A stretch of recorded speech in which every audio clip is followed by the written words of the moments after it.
Grazie. Rondini e i Bazzanicchi. Grazie mille.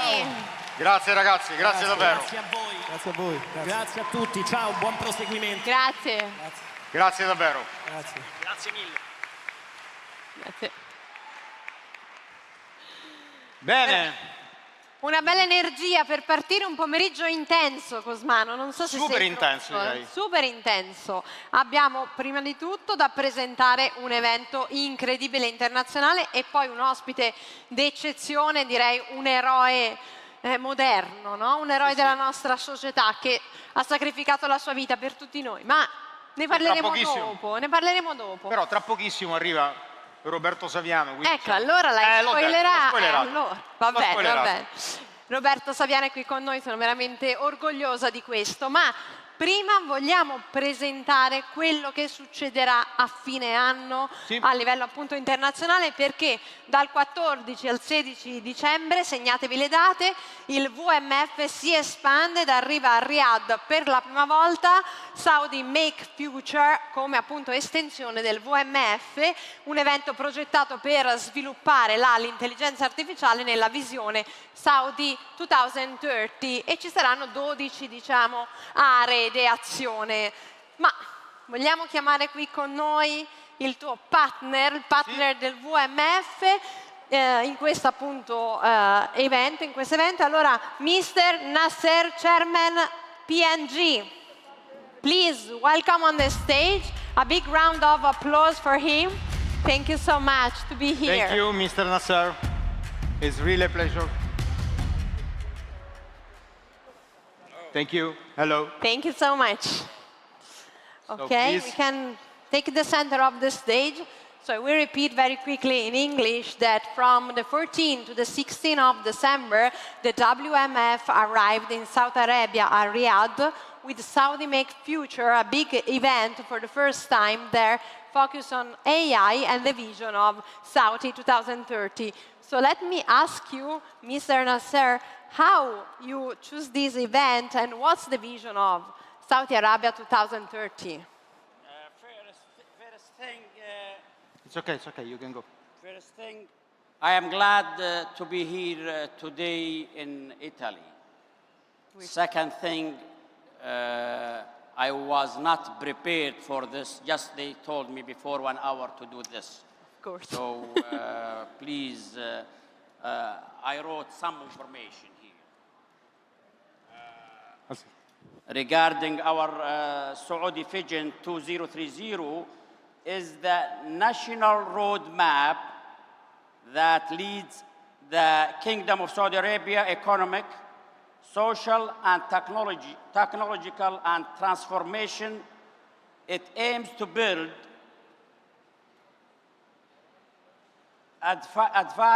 advisory field economy based on innovation and knowledge and strengthen the Kingdom position as a global hub for investment and technology and AI.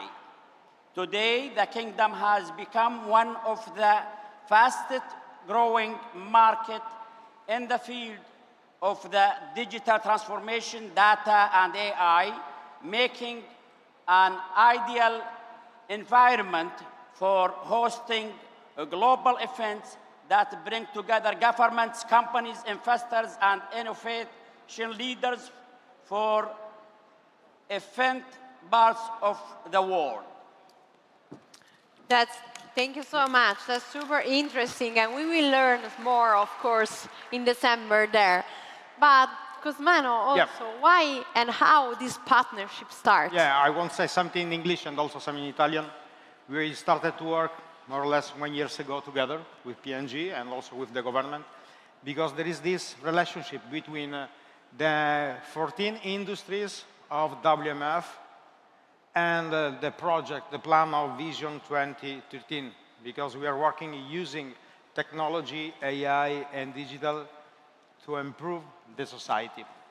So we have the same vision with PNG, and in Saudi from 14 to 16 of December, you can watch the best of AI, about 12 of our 14 industries. That's super interesting. And Mr. Nasser, about this event, what we can say more? It's open, it's open. It's open, it's open. Today, I'm inviting everybody to attend our event, Saudi Make Future, in December 2026. And everybody is most welcome to be there. You know, the Kingdom of Saudi Arabia organized the Saudi Make Future events based on its growing rules, global hub for innovation and artificial intelligence. The exhibition aims to bring together governments, companies, innovators, and technology leaders from around the world to strengthen the partnership, attract investment, and accelerate the adoption of future technologies. Saudi Arabia is not only keeping pace with the future, it is helping to shape it. Saudi Make Future is the platform that brings future partners together under one roof. Thank you so much, Mr. Nasser. Yeah. Thank you, Cosmano. Yeah, really. So I close this session. I will say that we are so happy to present today this event, and we are so happy if you will come in Riyadh from 14 to 16 of December. I will start to So- organize my December for that. Yeah, December. Quindi vi aspettiamo tutti dal 14 al 16 dicembre 2026 a Riyadh.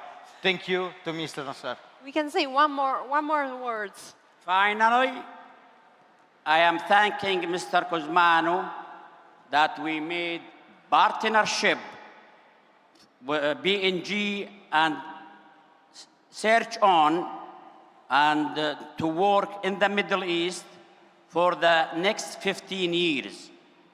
This year will be in Riyadh. Next year will be in Dhahran, the capital of the oil and gas.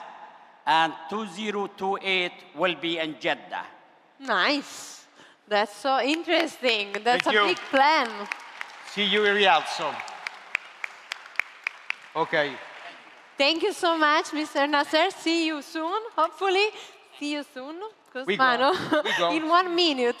See you soon. Ci vediamo tra poco. Allora, ci vediamo tra poco, giusto un minuto prima, insomma, del prossimo ospite. Sapete già di chi sto parlando. Vi voglio solo ricordare che stasera ci sarà il lancio dell'aeroplanino di carta più grande del mondo alle ore 7 al padiglione 36, il lancio di Icaro, 20 metri per 7, non potete perderlo, stiamo per battere ogni record, e anche una marcia, insomma un momento, una maratona per la nostra salute dopo tutte queste ore anche qua seduti al Mainstage. All'Info Point c'è il raduno sempre alle 7, quindi un lungo pomeriggio insieme. Io credo che siamo pronti a questo punto, quindi vi lascio al prossimo ospite.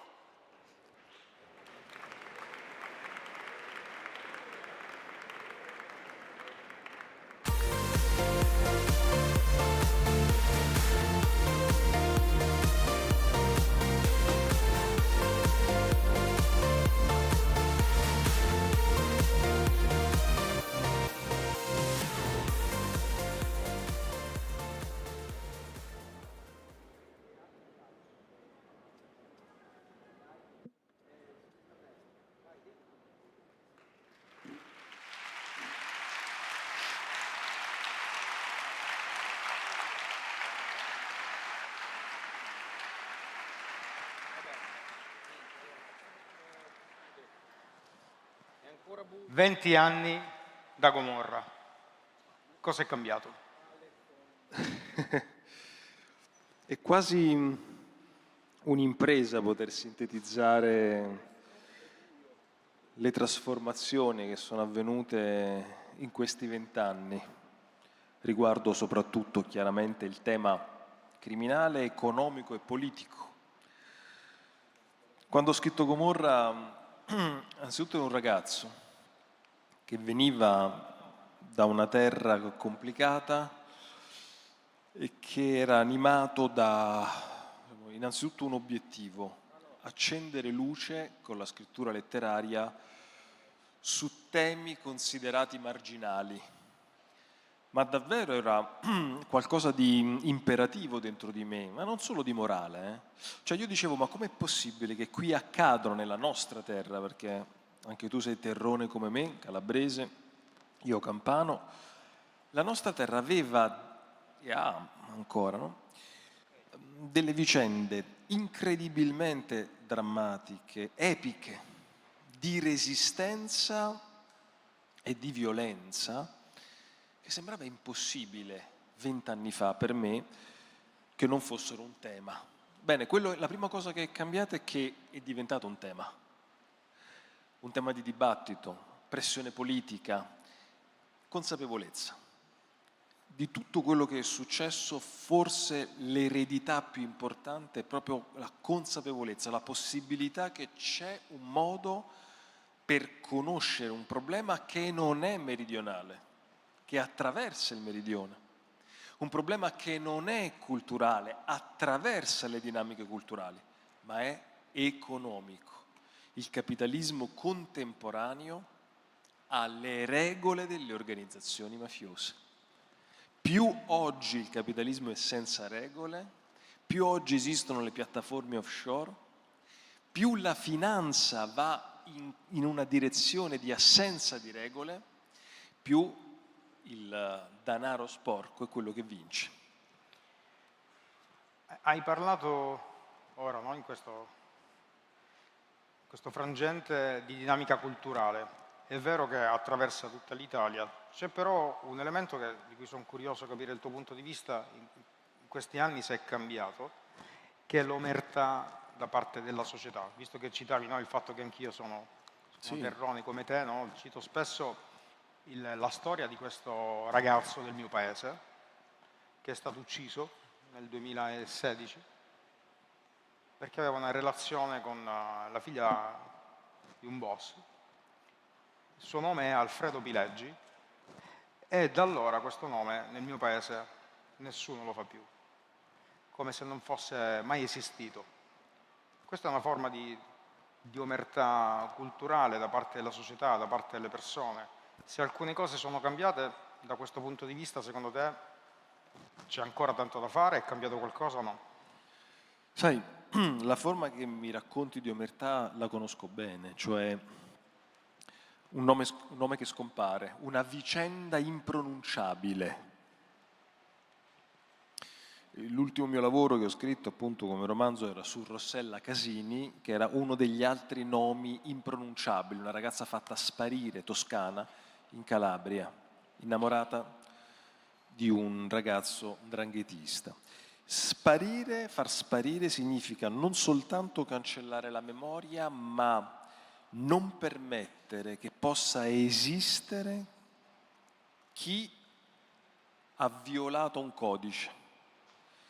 È come se tu permettessi in questo modo, tua organizzazione criminale, di lasciare intendere chi si oppone a noi neanche esiste, neanche può pensarlo. Se lo fa è cancellato. Oggi, in un versante internazionale, perché questa dinamica è una dinamica che viviamo localmente, ma attenzione, ha un riverbero internazionale con la distrazione di fatto. Ti faccio un esempio di pochi giorni fa. Viene sequestrata sulla rotta libica e spagnola il più grande carico di cocaina della storia dell'umanità. Sì, la notizia è girata su un po' di profili, su qualche pagina spagnola, forse l'ha ripreso qualche pagina interna italiana, ma non c'è stato dibattito, non c'è stata una riflessione. E quale doveva essere? Ma come? In un territorio dove c'è un presidio assoluto per il movimento degli umani disperati, possono passare tonnellate di beni illegali e sono la cocaina, massa di hashish, armi e petrolio. Petrolio, per esempio, che sfugge, petrolio russo che sfugge ai controlli dovuti alle sanzioni. Dice, ma come? Nel mare più presidiato forse del mondo, che ferma barche con bambini e disperati, poi tutto il resto passa. Non c'è stata nessuna riflessione su questo. Per cattiveria? No. Per un piano politico? Nemmeno. Algoritmo. Oltre all'algoritmo però, visto che parlavamo, no, di omertà culturale, c'è anche un tema, credo, di omertà comunicativa. Non è necessario andare lontanissimo, ma pensiamo alla vicenda del mastro, ad esempio. Su questo. La vicenda del mastro, per chi si ricorda, era il viceministro della giustizia. Il viceministro della giustizia gestiva il DAP, il 41 bis, cioè i carceri. Quella omertà è un'omertà sia d'algoritmo, quando dico omertà d'algoritmo cosa intendo? Che questo tipo di informazioni pretendono continuità di conoscenza. Per capire, se no non capisci nulla, non riesci a comprendere neanche il nome di una famiglia, il meccanismo di riciclaggio, hai bisogno di tempo. Il giornalismo del passato, per esempio i settimanali, lo permettevano. L'articolo che tu ti portavi in giro, che quindi, come dire, era con te un intero giorno, te lo permetteva. Adesso che in qualche secondo, spolliciando con le card, pensi e credi e vuoi conoscere qualcosa, il tema ne patisce, questo tema patisce, che ha bisogno di tempo. Quindi l'algoritmo semplicemente ti distrae, perché ti dà continuamente nuove informazioni, nuove informazioni, nuove informazioni, nuove informazioni. L'iperinformazione è l'assenza di informazione. Hai informazioni su tutto, quindi di fatto non stai seguendo niente. Questo comporta che circa i temi legati al potere criminale, che hanno tempi anche lunghi di giudizio, perché un processo può avere 10, 15 anni, 8 anni, e la rapidità dell'informazione va a scontare di fatto una nuova omertà. Circa del mastro si unisce l'omertà dell'algoritmo, cioè l'informazione superficiale, alla furbizia politica. Tu hai un viceministro che ha costruito una società per un ristorante di carne, Bistecche d'Italia, insieme alla figlia neo-diciottenne di un uomo considerato in via definitiva riciclatore del boss senese. Domanda. Davvero il viceministro, quando ha fatto questa società con una diciottenne, non sapeva di chi fosse figlia? Lo sapeva. E se lo sapeva, davvero non sapeva i precedenti penali di questa persona? Bastava inserire il suo nome non in una banca dati a cui il ministro può accedere, no, su Google, perché c'era stata un'inchiesta di cui tra l'altro mi sono occupato, che si chiamava Affari di famiglia, e in questa inchiesta lui veniva raccontato come un uomo dell'entourage di Michele Senese. Michele Senese è un boss napoletano che ha comandato e comanda su Roma e che ricicla nel settore della ristorazione da decenni.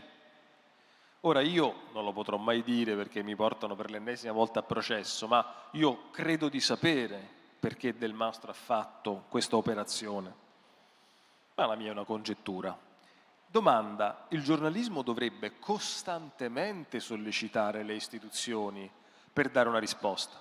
Non può esserci, come dire, l'accontentarsi di una formale spiegazione che va nella direzione non sapevo, ho fatto un errore, non sapevo chi fosse. Non è possibile, non è pensabile costruire una società con una diciottenne, attenzione, e dare i soldi lui, i soldi della società, della ragazza, sono stati dati da Del Mastro. Questo significa, perché questa operazione? significa poter pensare che temeva il rischio di accusa di riciclaggio, siccome ci sono i soldi suoi, non ha riciclato i soldi della famiglia della ragazza. Ora, se noi non abbiamo un dibattito politico su questo, il potere politico può fare ciò che vuole, anche dinanzi a un'inchiesta giudiziaria, che ancora non c'è, su Del Mastro. Quindi voglio dire che la competenza, innanzitutto, sul versante del riciclaggio e dell'economia è fondamentale per difendere lavoro, talento e diritti. Perché se non c'è un monitoraggio della società nel racconto del potere economico, vince il peggiore, vince chi ha più cash e non sa come è stato fatto, vince chi evade, vince chi ricicla, vince il massimo ribasso negli appalti. Cioè il denaro sano esiste e va monitorato e va protetto. Se questo non viene fatto, se siamo sommersi da una costante manipolazione informativa che nasce dalla rapidità e dalla continua sollecitazione emotiva, noi non ci rendiamo più conto della società in cui viviamo. Vedremo immensi centri commerciali spuntare dal nulla, ricchezza di cui non comprendiamo l'origine, e avremo soltanto una sensazione che si chiude con ma com'è possibile? Ma che sta succedendo? Questa è la sensazione che spesso abbiamo. Ma com'è possibile che quel denaro, che è stato fatto quel palazzo? Perché ti fai questa domanda? Quando non vedi la ricchezza in società e la vedi episodica, hai solo la sensazione epidermica che qualcosa stia funzionando male, ma se nessuno ti dà gli strumenti di conoscenza, io ho provato a fare così con i miei libri, quegli strumenti non ti permettono di sentirti nel diritto, cioè di essere un cittadino che conosce la sua comunità. Ecco perché è così fondamentale dare tempo e conoscenza a questi temi. Hai parlato di riciclaggio. Da Berlusconi ad oggi, cosa è cambiato? Molte cose. Allora, addirittura prima, diciamo, dell'epoca berlusconiana, negli anni '80, in cui per esempio Cosa Nostra assume un ruolo immensamente forte perché è la piattaforma che media il grande commercio di eroina con gli Stati Uniti. Quindi Cosa Nostra negli anni 70, fine, negli anni 80 ha tonnellate di denaro, uso proprio l'espressione tonnellate perché un'antica frase reputata, uso questa parola antico perché Pablo Escobar dice: chi ha davvero denaro non lo conta, lo pesa. Quindi uso tonnellate di denaro e anche un'immagine che Buscetta regala a Falcone dicendo alla domanda ma quant'è il denaro che entra in Cosa Nostra con l'eroina in America? Lui dice non so proprio quantificare, riempirebbe l'Oceano Atlantico, usa queste metafore iperboliche per dire no, sono fiumi di denaro. Tutta l'America del Nord veniva rifornita di eroina negli anni '80 da Cosa Nostra, italiana e americana. Bene, non era facile per Cosa Nostra riciclare quel denaro. Cioè, ma com'è possibile? È così. Perché le banche italiane e americane temevano che l'ingresso che volevano di quella liquidità potesse determinare le politiche economiche dell'istituto di credito. In breve, se io faccio entrare 100 milioni al mese, 200 milioni al mese nel mio istituto di credito, tra un po' ne deciderà le politiche. E chi è ai vertici di quella banca lo teme. Politiche significa che poi gli investimenti vanno tutti, per esempio in America, nel settore dei casinò, nel settore dell'edilizia, mentre loro in quel momento stavano guardando ad altro, per esempio. No? Quindi cosa fa Cosa Nostra? Tenta la fondazione di proprie banche. Sul piano locale infiltra, come Falcone scoprì, studiando, non c'erano calcolatori, studiando risma di blocchetti di assegni per il risma, nottate intere a trovare i nomi di assegni che facevano il giro del mondo siciliani. Quindi, come Falcone dimostrerà, gli istituti di credito locali vengono infiltrati, quelli nazionali più importanti temono, e vanno infatti in Svizzera, Cosa Nostra va in Svizzera, Cosa Nostra va a Panama, ma soprattutto tenta la fondazione, e la vicenda si indona, di propri istituti di credito. Cosa è cambiato? È cambiato esattamente che tutte le banche oggi vogliono quei soldi, tutte le banche, e quando non vogliono sporcarsi in territori dove la magistratura potrebbe indagare, aprono sportelli offshore. E quindi ti faccio un esempio. Io oggi porto a Londra un treno di denaro, nessuno sa fatto come, un treno, intendo dire vagoni pieni di denaro. Se lo porto a Londra, lo sportello londinese di qualsiasi banca, Londra è la capitale mondiale del riciclaggio, mondiale. Qualsiasi banca mi dice è oltre un limite, che è anche abbastanza basso, io devo motivare questo denaro, quindi mi racconti come è stato fatto, mi porti le prove legali di questo denaro. Allora io mi fermo e dico, non lo presento a Londra questo treno di denaro, ma vado a Gibilterra, ma vado a Malta, ma vado a Cipro, ma vado a Barbados, dove la stessa banca ha uno sportello offshore e lì posso presentare qualsiasi quantità di denaro senza motivarne l'origine. E quindi sai cosa succede? Una cosa semplice semplice. Ti faccio un esempio che ho studiato del cartello di Sinaloa. Il cartello di Sinaloa invade gli Stati Uniti d'America di coca. La parola invade è imprecisa perché di fatto sono gli americani a comprare questa massa di cocaina. Fai conto che il segmento che viene studiato è stato un segmento di circa 300 milioni di dollari. Questi 300 milioni di dollari del cartello di Sinaloa vengono depositati in una piattaforma offshore caraibica, Curaçao, adesso nota per i mondiali, no?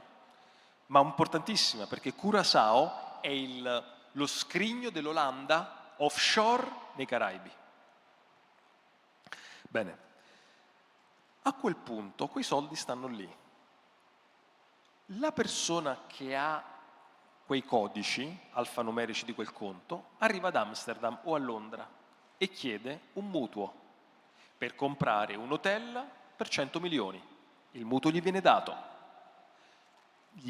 e quindi quando si presenta a comprare quell'hotel i soldi sono legali perché gli sono stati affidati da una banca. Nessuna polizia del mondo può sequestrare quel denaro. Ma quel denaro è stato prestato perché? Perché c'è il denaro sporco a garanzia in una piattaforma offshore. E quindi ecco la risposta ma com'è possibile? D'improvviso quello si è comprato quella squadra di calcio, d'improvviso... E lui risponde, certo, ho avuto un fido bancario. E quel fido bancario chi l'ha garantito? L'ha garantito qualcuno in una piattaforma senza regole. Quindi alla domanda cosa è cambiato? È cambiato che il sistema finanziario ha iniziato a dire non attenzione al denaro sporco, perché il denaro sporco caccia l'imprenditore che produce. Il denaro sporco è speculazione, l'imprenditore è produzione. No, ha iniziato a dire tutto il denaro è nostro. Tutto il denaro è nostro. E di fatto c'è una corsa a riciclare, soltanto in Europa. Andorra, Liechtenstein, Lussemburgo, l'Olanda e Londra sfruttano le loro piattaforme extraeuropee, Sud America, Malta, Cipro, Gibilterra. Tutto questo sistema cosa comporta? Comporta che non c'è più perimetro tra denaro legale e denaro illegale, non c'è più. E questo le organizzazioni di ogni paese lo sanno. Lo sanno, il denaro non è più identificabile. Il pecunia non olet di Vespasiano negli anni 90 era stato reso falso, cioè il denaro ha odore, devi saperlo riconoscere. Adesso di fatto con un'operazione che può durare veramente qualche secondo, io prendo il denaro e lo metto in piattaforma offshore e non lo tocco. Non è, attenzione, che io dall'offshore mi compro una Lamborghini a Madrid. No, no, il denaro non lo muovo, mi dà solo credito. E questa è la cosa incredibile che sta succedendo nel silenzio del dibattito politico. E invece,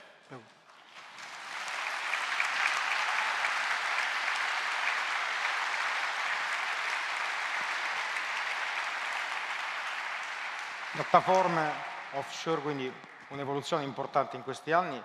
Rispetto all'intelligenza artificiale, tuo punto di vista sia in ambito informativo, il mondo dell'informazione, e anche rispetto all'utilizzo che le mafie oggi ne stanno facendo. Mi dici la tua su questo? Questo è un altro tema importantissimo, perché l'intelligenza artificiale, per esempio, allora, viene utilizzata, ancora le indagini sono a zero, però prima ho incontrato appunto il procuratore Lombardo, lui diceva di fatto le procure sono anni che vedono le mafie investire in tecnologia, rischiare anche i soldi nella tecnologia, nelle organizzazioni russe da una vita. L'intelligenza artificiale è utilizzata per le tracce di cui noi abbiamo nella capacità di schermare e trasformare capitale. Di fatto tu chiedi all'intelligenza artificiale qual è il momento, la strategia migliore per poter nascondere un'operazione economica e quindi avere una risposta immediata. Gran parte in questo momento delle operazioni che non lasciano traccia sono le criptovalute, passaggi momentanei in cui passa il denaro per poi criptovaluta che poi diventa diamanti, che poi diventa denaro contante, che poi diventa trattori, che poi diventa impresa, che poi diventa campagna elettorale. È incredibile la versatilità del denaro in questo momento. La tecnologia e la possibilità di muovere capitale velocemente, di fatto, impedisce di vedere il DNA del denaro. L'intelligenza artificiale e la tecnologia, però, dentro, diciamo, il mondo criminale, non hanno soltanto a che fare con l'infinito mondo delle truffe. Infinito. Le persone che mi scrivono, tra l'altro ingannate dai sistemi di truffa, no, fai il versamento perché la tua banca ha bloccato il tuo conto corrente, è infinito. E sono fatte tra l'altro da organizzazioni strutturate, spesso georgiane, nigeriane, italiane. Quindi c'è un livello di pervasività sulla possibilità di truffa. Ma c'è un'altra cosa, che è la cosa, diciamo, più complicata di tutte. Provo a fare un pensiero particolato, ma sarò brevissimo.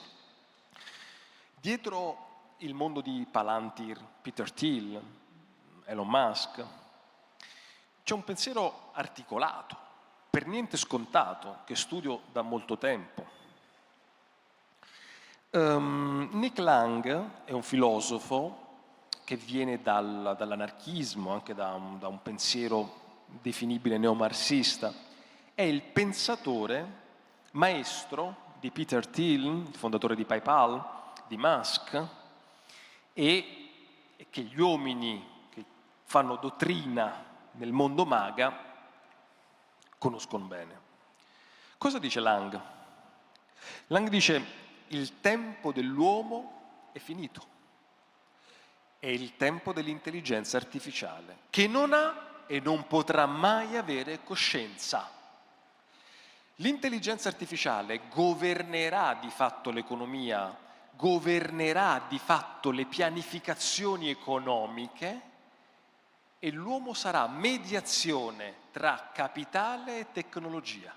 Di fatto l'umanità sarà soltanto un pezzo mancante dell'intelligenza artificiale, la coscienza. E che coscienza verrà data all'intelligenza artificiale? Perché se tu vai a guardare l'obiettivo delle finanze internazionali, sembrano coincidere esattamente con la logica criminale, cioè guadagnare oltre ogni limite, ma attenzione, non è solo questo è sarebbe un pensiero banale. Nessuno sopravvive al proprio guadagno, che è l'insegnamento delle mafie. Nessun uomo d'onore pensa di avere una vita facile, bella, semplice, che le cose ti vanno bene. No. In questo momento, se mi si dovesse chiedere chi comanda in questo paese, la mia risposta sarebbe chi è in carcere. Uomini che si fanno 25 anni in carcere in silenzio, senza sfiorare una donna, senza poter assistere alla morte dei genitori, senza mai più un compleanno dei figli, e basterebbe una loro parola, di Pasquale Condello, di Michele Senese, una loro parola per far cadere un governo, per far cadere un'azienda, o banalmente per uscire di carcere perché i magistrati non hanno una lira per fare le indagini e quindi i pentiti sono una scorciatoia economica per avere informazioni, eppure sono in silenzio. Perché sono in silenzio? Perché la formazione mafiosa ti dice: vuoi denaro e vuoi potere? Questo comporta morte, questo comporta sacrificio. Vuoi una vita normale? Vuoi una vita da niente? Vuoi essere un coglione? Ma non fare niente, non contare niente. Quella è la vita felice. Guardate che questo è un significato tragico, tragico.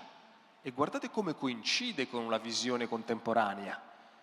La distruzione del pianeta mica è un elemento non conosciuto a chi osserva, come Musk per esempio, l'attività delle proprie aziende. Ma la risposta è: non ci si può fare niente, perché l'alternativa o è niente o è tutto.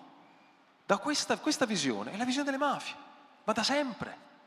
Il capitalismo negli anni si è andato mafiosizzando, non è la mafia che si è andata modernizzando, assolutamente. E cosa ha l'altra cosa simile? Il codice. Il codice e la regola è superiore alla legge. Questo è l'altro pensiero che vorrei lasciarvi.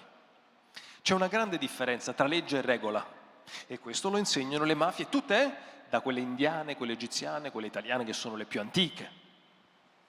E cosa significa? La legge ti dice: così si vince un appalto, presenti la tua proposta verrà vagliata e vince l'azienda che ha offerto un prezzo migliore alla qualità migliore in un tempo più contenuto. Legge, regola. Chi dà il 3% all'assessore vince. Regola. E allora cosa succede in un mondo così? Che soprattutto le nuove generazioni, e guarda anche la passione per esempio per la musica gangsta, no? Cosa ti dicono? Ah sì, vabbè, i politici, la legge, sì.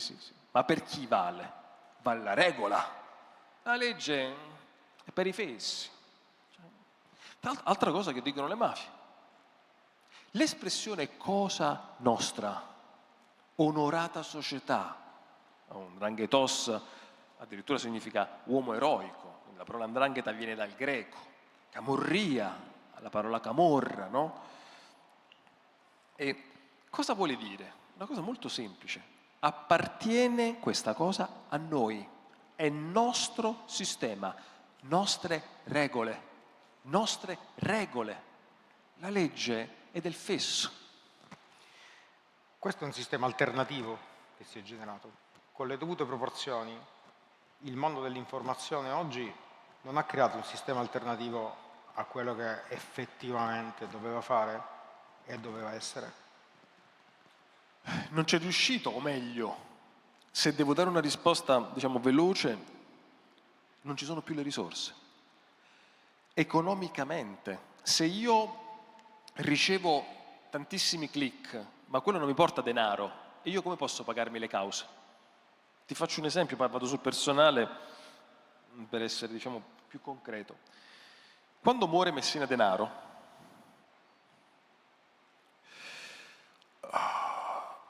la figlia, dopo un po', emerge che ha preso il nome del padre. Per tutta la vita invece ha avuto un altro nome, il nome della mamma. Perché? Perché proprio quando il padre muore ne prende il cognome? Perché Lorenza decide di chiamarsi Lorenza Messina Denaro? Allora io provo a fare delle ipotesi.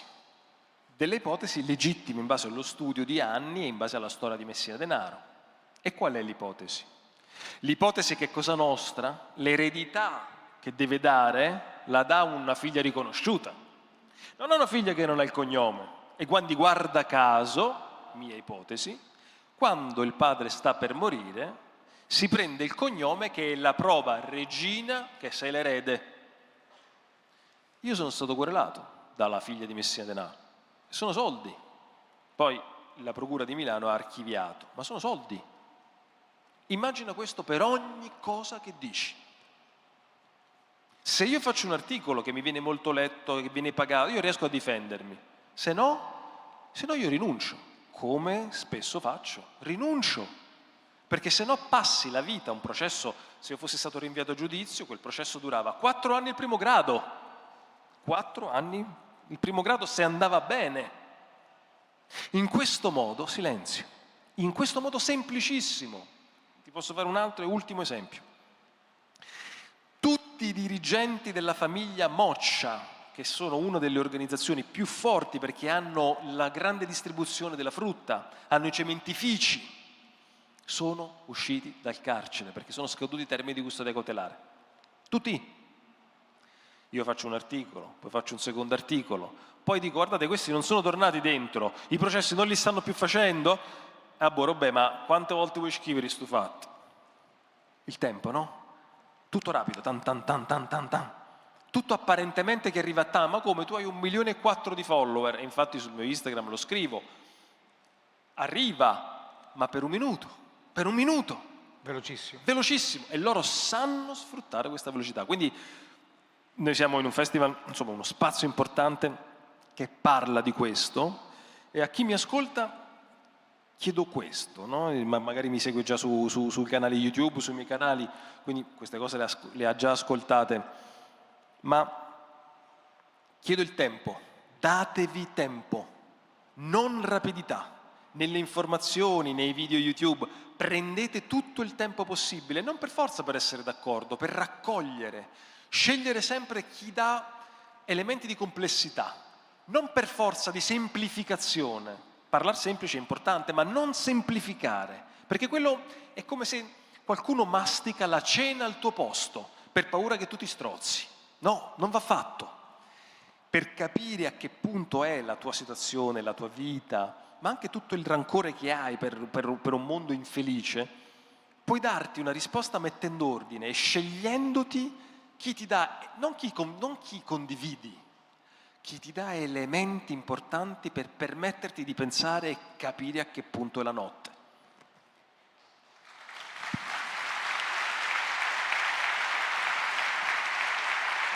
Tra l'altro, il tema di questa edizione è Build What Matters, concentrati su ciò che è necessario, no? Costruiamo ciò che è necessario. In questi 20 anni da Gomorra c'è stata un'evoluzione pazzesca, su alcune cose siamo tornati indietro, su tantissime siamo andati avanti, però l'ultima domanda che ti faccio è, visto la vita che hai fatto, che stai facendo, ne è valsa la pena? Qui questa domanda merita sincerità, ma la sincerità so che delude, almeno la mia sincerità in questo caso, perché la risposta autentica è no. No, ma probabilmente per qualcosa che ha a che fare molto con me, la mia psiche, cioè io non sono stato in grado di preservare la mia vita, cioè si è fatta in pezzi. Magari altri erano più in grado di poterla gestire, non so come si poteva fare. Quindi è stata travolta la mia famiglia, sono stato travolto io. La cosa più grave che vivi è la diffidenza, hai paura, vivi sempre in una situazione di allarme. Perché mi hai fatto quella domanda? Perché mi vuoi conoscere? Perché sei sempre assediato dalla politica. Un'informazione su di te, se te la confido, può essere usata contro di me. Ansia, complessità delle relazioni, sempre monitorato, no? Perché sono scortato da 20 anni. E poi questa battaglia anche di ambizione che ho avuto, no? Credere le mie parole trasformeranno, il pubblico mi seguirà, mi crederanno, e intanto tribunali, dossier, attacchi. E io non sono mai diventato parlamentare, politico, per cui in quel caso tu hai gli avvocati pagati dal partito, hai il Parlamento stesso o il Senato a difesa, hai l'istituzione, nel momento in cui tu diventi un parlamentare europeo o italiano, hai l'istituzione stessa che ti difende, hai l'immunità. Io non ho mai, nonostante 1000 proposte, non l'ho mai fatto per una scelta precisa. Io devo essere esterno al potere politico per poterlo raccontare.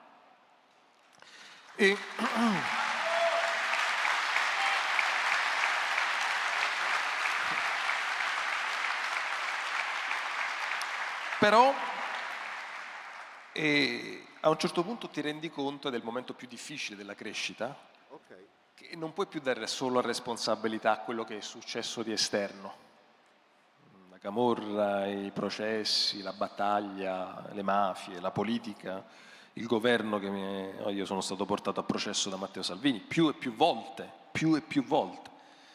da Giorgia Meloni, da San Giuliano, da Cosentino, cioè la politica ha fatto carne da macello, letteralmente, con una grande sproporzione tra il ministro e lo scrittore.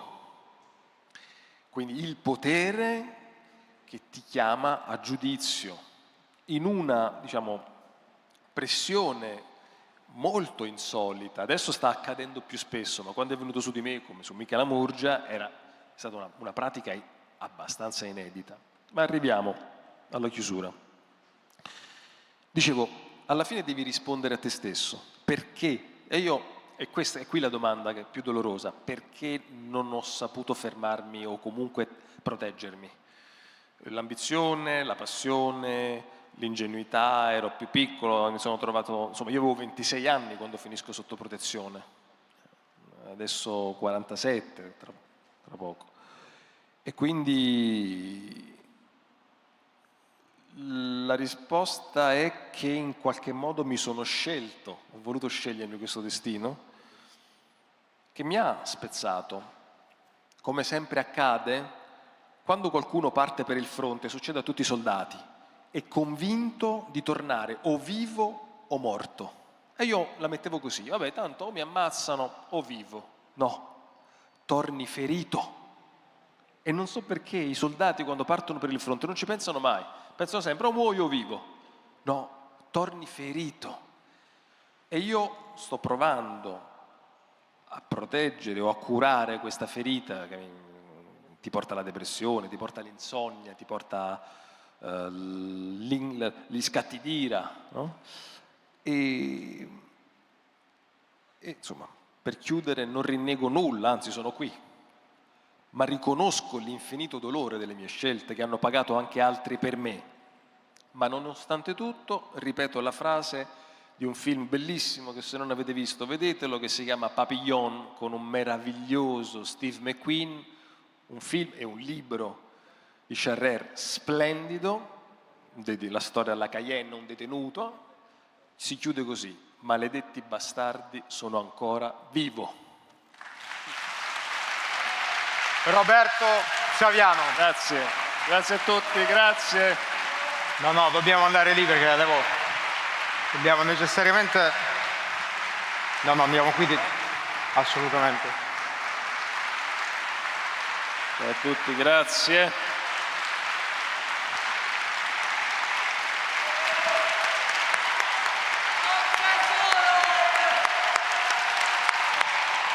Io credo che ne valsa la pena, Roberto. Io credo che ne valsa la pena. Grazie. Questo nella testimonianza. Grazie per il vostro affetto, per le tue parole. Grazie a tutti. Ciao.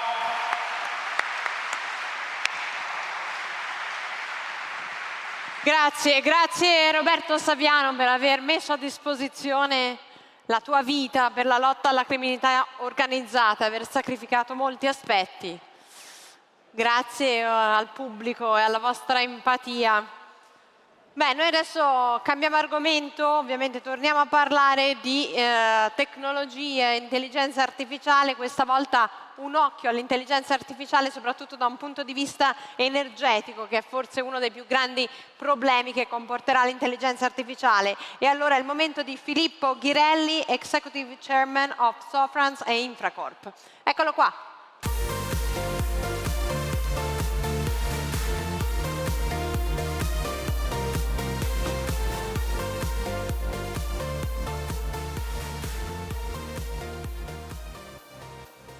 Ciao.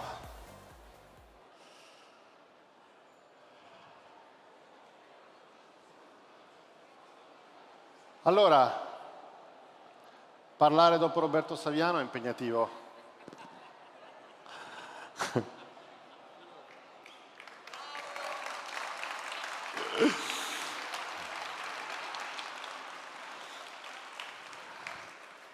So I need to speak with you in English. Or Italian, what do you want? Italiano, inglese? English. English is better, okay. Okay, so thank you all so much for being here tonight. It's a great honor for me to be here. I'm Filippo. I'm the founder and executive chairman of Infracorp, the AI infrastructure orchestrator. So today I'm going to talk about something which is extremely important for you all because it's like going to be the next best thing, which is this thing, next AI infrastructure. So we're all surrounded by infrastructure, but the point is that this infrastructure is very often built once, and once it's built, it's breaking apart. So the problem that we have is that whenever we face infrastructure, we're also facing the part that tells us that this infra is destined to be falling apart. And we've been, working on infrastructure so far solely with the scope of what we call emergency. Whenever a bridge falls apart, we have to rebuild it. Whenever there's dead people around from a flood, we need to reconstruct reconstruct what's around it to make it not floodable anymore. But reality is that we're all always under emergency. We are reactive to infrastructure. We're not proactive. We're not programming infrastructure. And infrastructure is a big business. I mean, what you're going to see in this presentation is always trillions, because if you don't talk about trillions these days, you're Mr. Nobody. Now we have the first trillionaires. Now every company, whenever they go IPO, they must be worth at least $1 trillion. Otherwise, oh my God, we're worth less than $1 trillion. But here it is. 5.5 trillion is the annual investments in infra globally. So it's actually the largest market in the world. And as I was mentioned before, being the largest market in the world and being chronically underinvested, meaning that we make things, but we do them in a wrong way. Well, this is what happens when you talk about emergency reflex. What happens in 2022? Ukrainian war. The whole of Europe and most of the Middle East has issues with energy. So we sort of have to run and find a way to get the energy back in place. 2023, GPU, computing, it's a mess. We need to find alternative computing places and computing power. So there's a rush for GPUs. AI is like, booming. 2025, the biggest grid problem. More and more data centers built, more and more energy consumed, more and more trees that we need to plant in order to cover this situation. But, what AI does is actually take from energy, but bending the curve. And bending the curve goes to the fact that execution has essentially become free. What you see now, which is waves of sort of hype. Today is Claude. 3 months ago, 4 months ago was Gemini and OpenAI before that. What's next? Do you think, I'm asking a question to you, do you think that Claude will be the best of the best for another 10 years or 5 years? Who thinks so? Maybe there's something else. There's something more coming.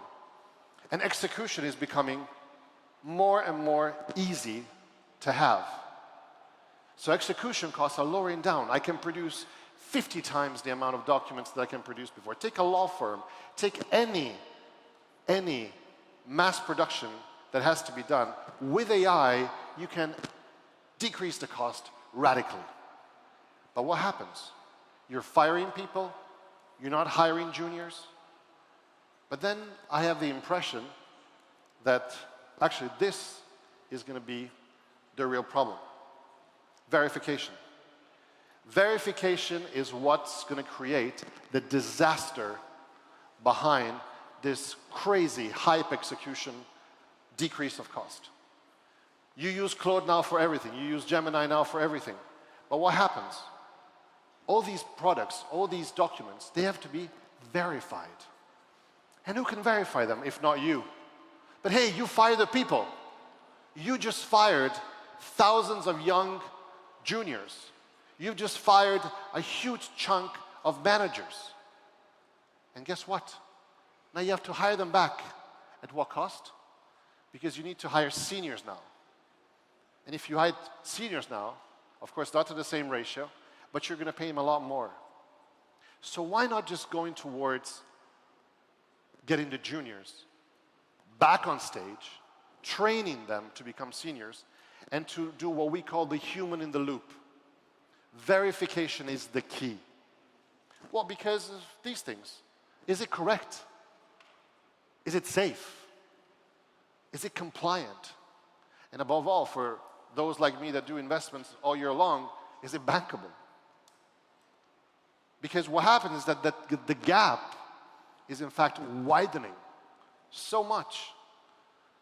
But that gap is not just a simple gap. It's a trust gap. So the moment the trust has an enormous gap, you can no longer trust what you are doing. Verification is the only key. So what we did, for instance, in our AI infrastructure, we took two agents. We took an execution agent and a verifying agent. And the verifying agent, guess what? There's a human in the loop. All the time. All the time. Because the infrastructure, as it is, when we plan it, when we build it, must be verifiable. The moment I tell to the government of Canada that I want to build an airport, or I want to build a data center, or I want to build a healthcare system infrastructure, and I tell them this is what you're going to be having based on my AI predictions, what's going to happen is that if I mess up, it's going towards me. It's going back. This is the reason why it's very important to have execution, which is built in, and verification, which makes it bankable. And whenever something is bankable and verifiable, guess what? It's also insurable. Our managers have been committing over $100 million, euros, sorry. So it's not trillions, I know, but it's a lot of money that's committed into the developing of these infrastructure. All of us have been committing a lot of money into this. Why? Because we want verifiable infrastructure all the time. This is infrastructure. And who verified this? Engineers. The reason why this is not falling down on you is because engineers have verified. But if you give it to the AI, you want to make sure this is insurable. And in order for you to make it insurable, you want this thing to be absolutely absorbing the risk. Because the major financial crises that you've seen in the past have happened because nobody wanted to take the risk. The subprime crisis of 2008 was done by people who took risk, repackaged the risk, sold the risk to somebody else, That somebody else repackaged the risk, sold it to somebody else, and guess what? There was an idiot at the end that opened the package several times and found a shit. This is what happened. We want to make sure that our infrastructure is insurable. It's a huge new market. Imagine AI can verify your infrastructure, and then there's an insurance policy that's attached to it that guarantees what? Two things: performance, technical performance, and financial performance. So what we propose is to go from emergency to system. No longer planning according to what you need in the short term, but what you need in the long run. What you need in the short term is something that's going to be terrible, falling apart. If you plan your infra systemically, you're going to reach a certain level where your infra is systemically sustainable. And we've identified 4 backbones and 1 system. And these 4 backbones are the future, actually are the present. Look at that. Transportation and healthcare together. Why is transportation so linked to healthcare? Well, the reason is very simple. Because the moment the healthcare system, which is a true backbone of our society, is not linked to proper transportation methods, you want to have regional airports, you want to have functioning trains, you want to have eVTOLs, you want to have all sorts of things to move around, and you want these critical infra to be scattered around and reachable easily. You want those to be connected together. Energy and independence, or energy independence, this is very important. The reason why Europe is so far behind in terms of independence is because of the bad choices that we made so far. We live in a country that made many bad choices. Now, this country has, for instance, a time and occasion to bring it back. We don't say that one type of energy is good and all the other types of energies are bad. We always say that the combinations of intelligent sources of energy must be there. And in order for you to structure good energy levels, you must be in a position to apply research and development, then once the infra is built, it's going to be worked.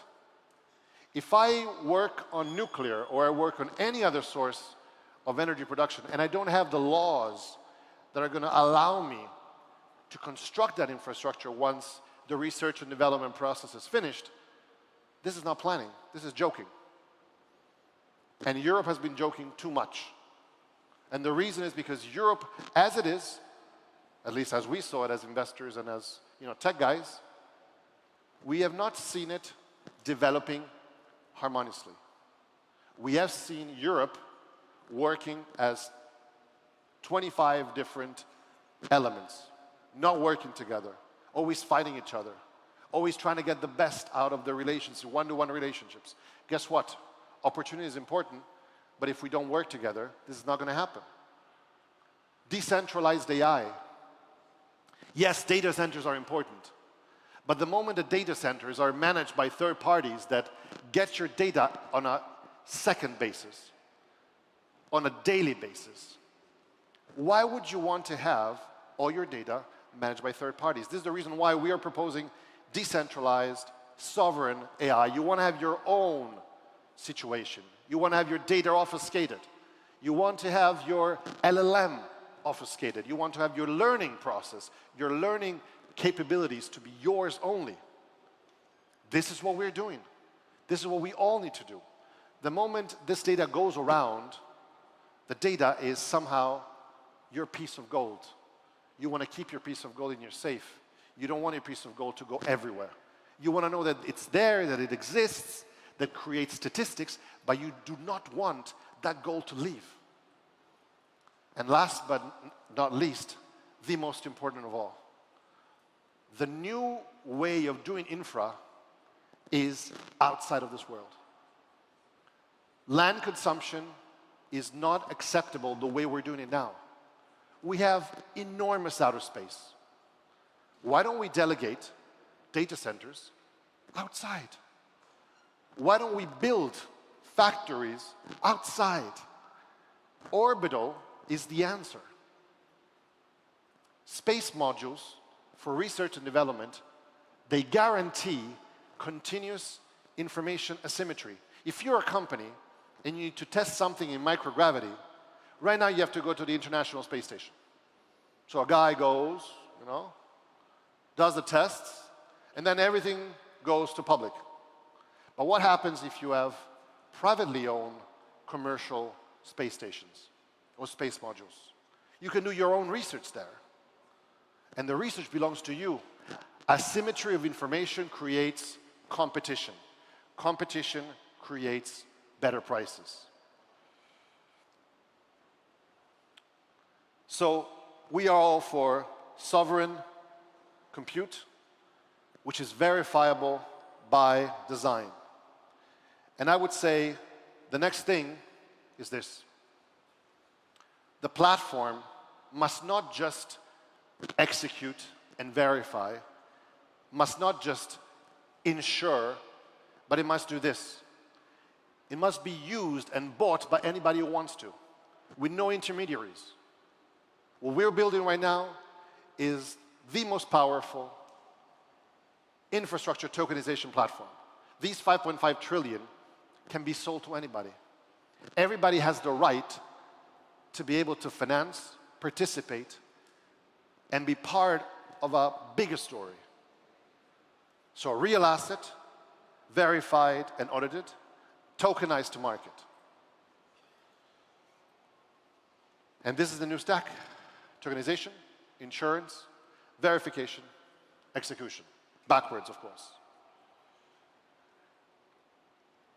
What changes, if we get it right, is these four things. You have more sovereignty. Absolutely. You make your own history. You have more resilience. You design it. You don't improvise it. It's liquid, so you have liquidity. The 5.5 trillion a year are tradable. You can buy, you can sell it, if things go good, if things go bad. And of course, once these things are verified, they build trust. Because this is what we want. We want to build trust. And this is the key factor. Infrastructure is not an emergency. It's a system to verify, insure, tokenize. Everybody now is so much hyped by what the AI represents. But AI is just a commodity, guys. It's just a fuel in the car. Everybody is now so concentrated on having the word AI everywhere. I was spoken to my grocery store man, and he says, "Oh, I should, implement AI in my supermarket." No, because people want you. They want to have face-to-face. It's not true that the AI must be everywhere. AI must be where it should be. It's an extremely powerful tool, but if you go to a restaurant, I want to speak to the waiter. I want to speak to the owner. I want to speak to the cook. I want to have the human touch. Don't forget the human touch. The human in the loop is the only answer to make this not a disaster. The moment companies keep firing people in favor of AI, say, "Oh yeah, we saved hundreds of millions this year, billions, trillions this year." What's going to happen is that you're going to find millions of people around the world jobless. We're going to be angry. And the first thing these people are going to do, they're not coming to knock on the door, wanting revenue. They're going to start taking houses. They're going to start attacking grocery stores. What's going to happen to the Western world? Well, what's going to happen in the first 3 or 4 years, because of these stupid behaviors, is that people are going to start migrating. The moment people migrate, where do they migrate? Where their hands are more needed. And where are hands needed? From the Western world. Americans will go to Mexico, will go to Venezuela, will go to places that need more infrastructure. So guess who will have the purchasing power. Europeans will go to Africa because they need infrastructure. So can we just find a sort of like a balance? Is it possible? Do we really think that the balance is not possible? We as investors, we as tech guys, we are always focusing not so much on what is best for us, but we want to make our customers heroes. The key is how you make your customer a hero. The moment your customer is not a hero, you are useless. AI is useless if it doesn't solve people's problems. But this includes getting people in the loop. Thank you so much.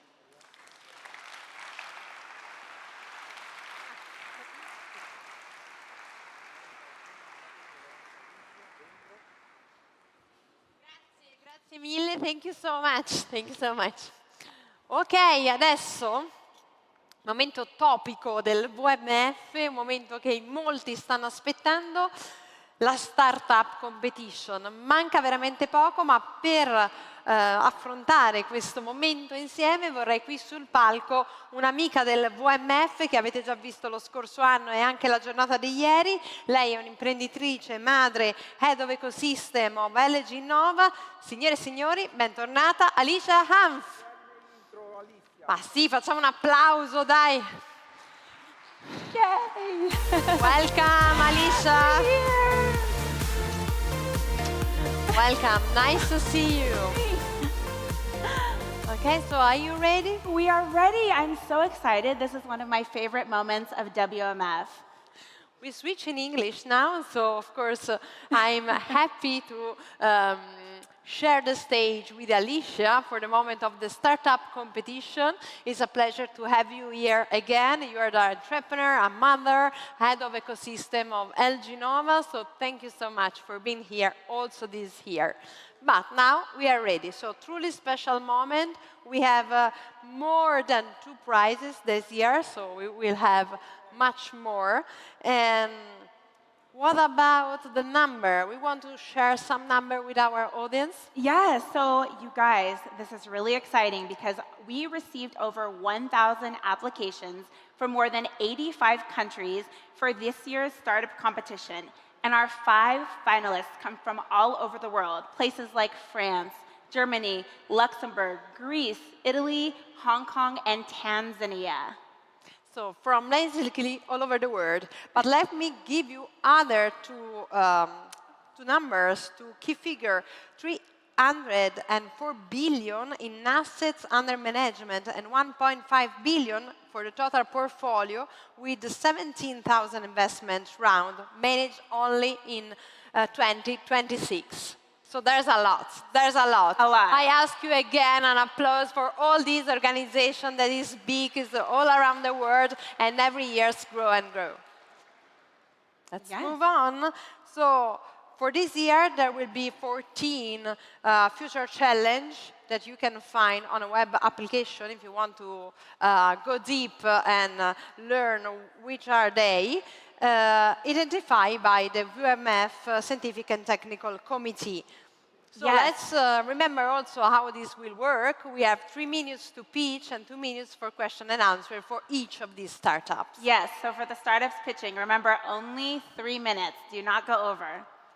Okay, the prize, the first one is the jury that will decide who will be awarded for of course, a prize to grab that is the final Startup World Cup held in San Francisco, and this is in partnership with Pegasus Tech Venture.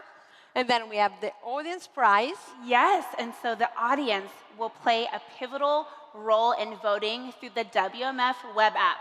So you have time, go to the WMF web app to decide who will receive the prize that's offered by our partnership with OVH Cloud.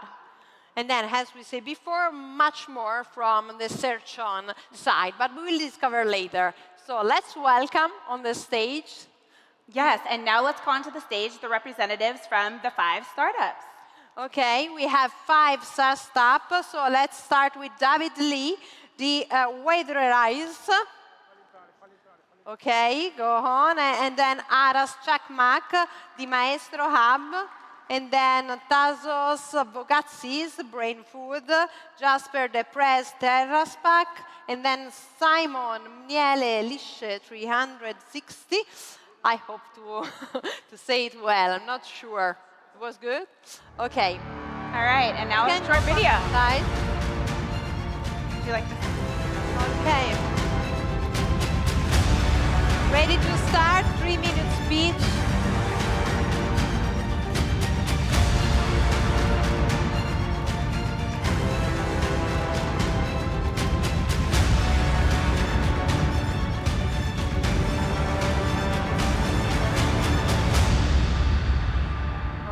Okay, this was our video to present all the competition. Let's start with the pitch, 3 minutes, and then other 2 you know already, of course. So, Davide Lee, Weather Rise, Startup.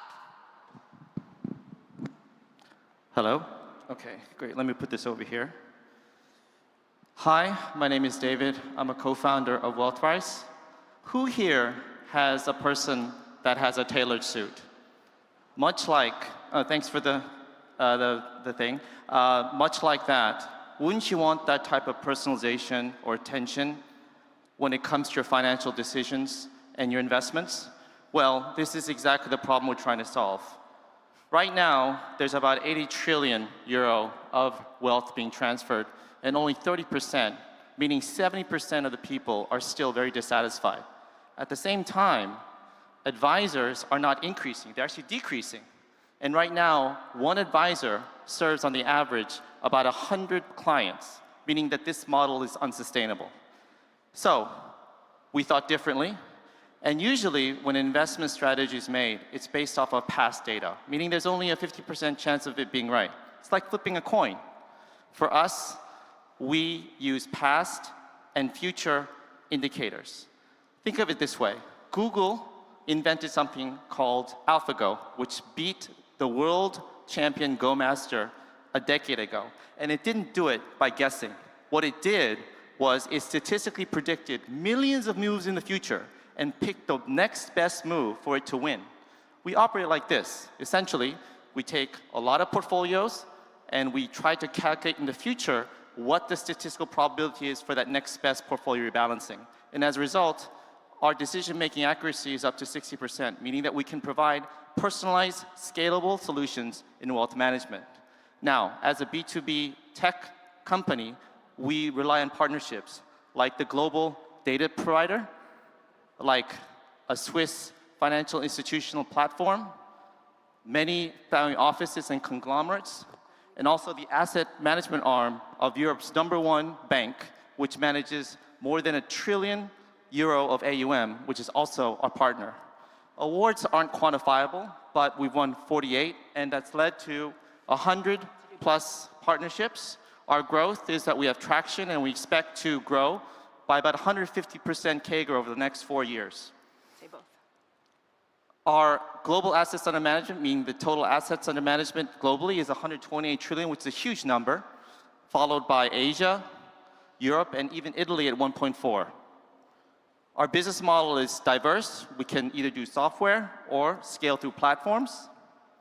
Our competitors are humans and robo-advisors that look at past data, and AI that also looks at predicted data, but it's not personalized. So we can do both. Our go-to-market strategy is to leverage the partners we have, get new partners, and of course, come into Italy. Our founding team is based off of finance, law, and portfolio management, and we come from backgrounds such as Harvard, Princeton, and Stanford, and all these other places. Oh no. Okay, anyway, our last ask is that Italy has 7 trillion worth of wealth. It's gonna grow to 9 trillion in 3 years. So we're looking for that partner that understands scalable solutions are the only answer. So who is the next Italian HSBC? The next Italian Bloomberg? And my question to you is, are you that right next partner for us? Thank you so much. Thank you, WMF. Thank you, Bologna. Grazie. Thank you, Davide.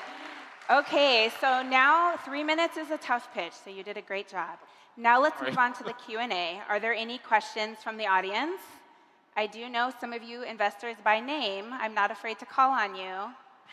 Jonathan Speedo. Oh, we have a question. Great.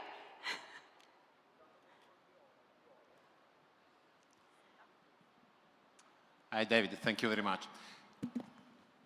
Sorry, my question is, what is your business model? So, because you fundamentally optimize the opportunity to, if you want to manage portfolio of investments, so how do you earn your money, and what is the business model in your company? Thank you for the question. We operate in two business models. We can offer the software, and people pay for the software. But if you have assets under management, we can scale by providing a platform fee. Think of us as a co-pilot. Okay, the pilot is the actual advisor who will make the decisions and is regulated, while we perform the hard stuff, the statistics, the numbers, so that the advisor can always provide the best advice to his or her client. Amazing. We have time for one more question. All right. Since you called me out. So how do you differentiate yourself from all the other players out there like Wealthfront, et cetera, who are already in the space? You have special technology, unique relationships, et cetera? Right, I think that our unique model is we're not a B2C like Wealthfront, we're actually a B2B model. So what we do is we enable and enlarge or be able to have a scalable solution for advisors that are at the forefront. Because let's face it, much like medicine, even though a robot can probably do a much better job than your doctor, you still trust your doctor. Just like you'll still trust your financial advisor. Your financial advisor is still going to be the person that understands your needs. I have kids I want to send to college. I want to take that vacation to Sicily. How can we get to that? The computer just calculates the statistics, and it does a better job than the advisor. I mean, the advisor can actually provide more services, just like a doctor would, by using his or tools. That's a loud gong. Thank you so much. Thank you so much, David. Thank you very much. Thank you, guys. Now it's the real moment to finish and switch with Aras Chakmak, Maestro Hub. Correct? Yes. Hello, everyone. This is Aras, co-founder of Maestro Hub. Factories are surrounded by data, but yet starving with context. Our mission is to become the data layer for the AI-native factories. Even though they are drowning in the data, most of it doesn't become to any business outcome. So they spend millions in integration, and their AI initiatives collapse. And the effect is 20% output gap. In Turkey alone, that means 3 billion euros every year. And this is what a plant manager sees every day. A lot of systems, yet cannot get any clear insight from it. And what we do basically, we turn every data into context so that AI can get benefit. The result is more output, more efficiency, and higher quality. I mean, 95%. And this is how. You don't need to write any code. Just describe what you need. Ask for a production status. What is the bottleneck of the production? And get the full analysis. And if you like, prompt to create a living dashboard. And that's it. Everything is at your fingertips. With its abilities, we turn POCs into recurring revenue. And the increase is, we are increasing the interest day by day. And with Maestro Hub, BSH runs leaner. Fourth, increased quality. Talk saved one person's workload. And Akim reduced 8 tons of steam per day in just 1 week. Out of 6 billion market, our initial focus is on discrete manufacturing, a 1.6 billion slice, and we are aiming 2% of it. And we are going to achieve it with license subscription and service implementation. And we own the context layer, missing context layer in the market, and we are not standing still. We are adding our use case know-how into the product itself. And we win anchor deals with direct channels, we scale with partners and marketplaces, and we increase our brand awareness with marketing activities. And I am data expert. Yasir knows exactly what industry needs, and Barish is the architect behind it. Our 1.6 million pre-seed was backed by manufacturers, our partners and customers exactly. And now we are raising 2.5 million seed. And we are going to add Fortune 500 and new logos to reach our 4 million ARR target in 18 months. Industry is going to its AI era, and Maestro Hub is going to enable it for the 1,000 factories. Thank you. Nice, thank you. And now it's time for Q&A.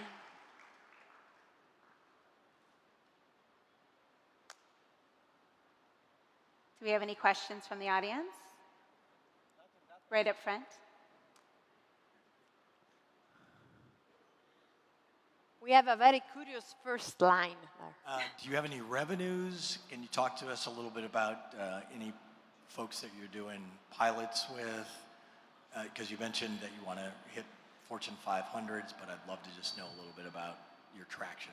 Yes, basically, we are trying to expand to US market nowadays, and we are in a end of a deal, let's say, with one of the big manufacturers in automotive industry, Maxion Wheels, with 40 different factories all over the world.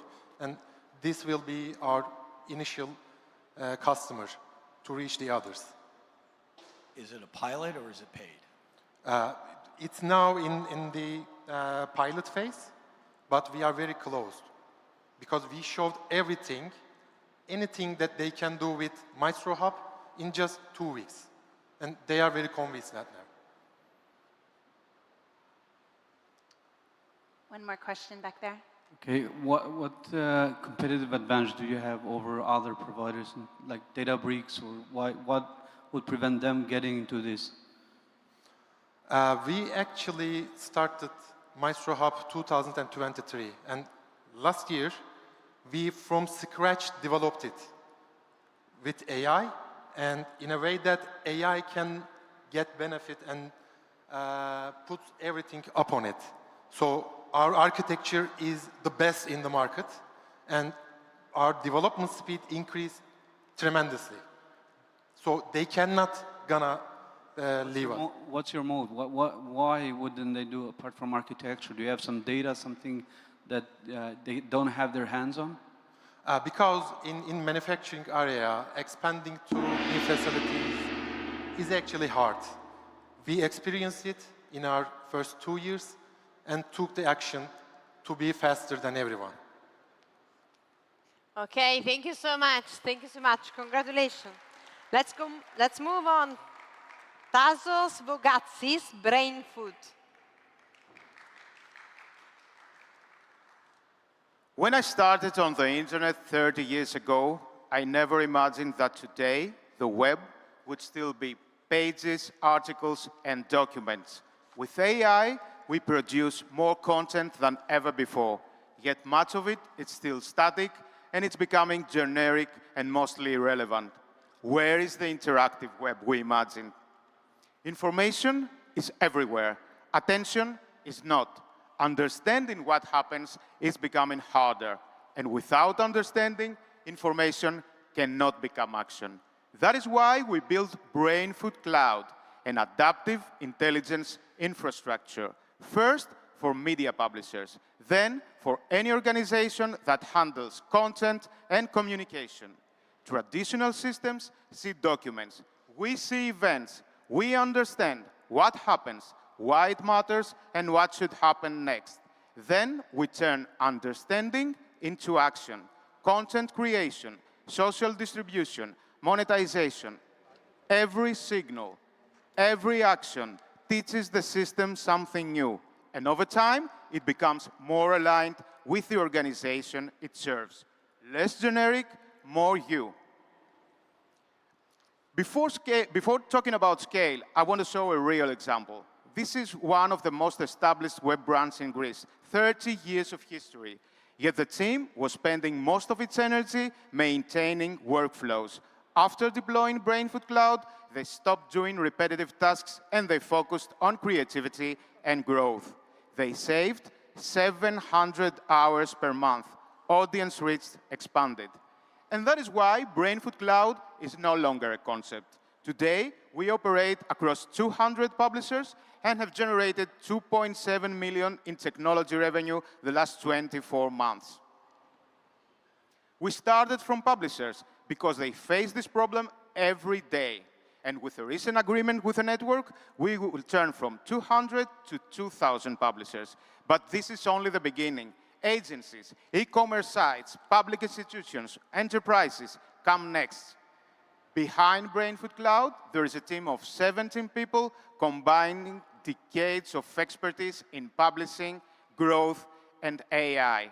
And we are raising a 2 million growth and infrastructure round to help us expand our capabilities and expand adaptive intelligence to the rest of the world. Today, Brainfood Cloud helps organizations create, distribute, monetize, learn, and understand. We let the technology handle all the complexity and all the repetitive work so that people can focus on creativity and growth. Because the future is not about humans adapting to AI. It's about AI adapting to humans. Thank you. Nice, nice, very nice. And now let's move on to our Q&A section. Let's try to find a question from this side of the audience this time. Are there any questions over here? Nobody's raising their hand, so I'm going to ask, what's your business model and unit economics? Okay. Actually, it's a hybrid model. It's a subscription model for the two engines that use and monetize and use and distribute content. And actually, there is a revenue share for all revenue services. For the monetization, we use only revenue share, even if we offer additional services for this monetization. So it's a hybrid model.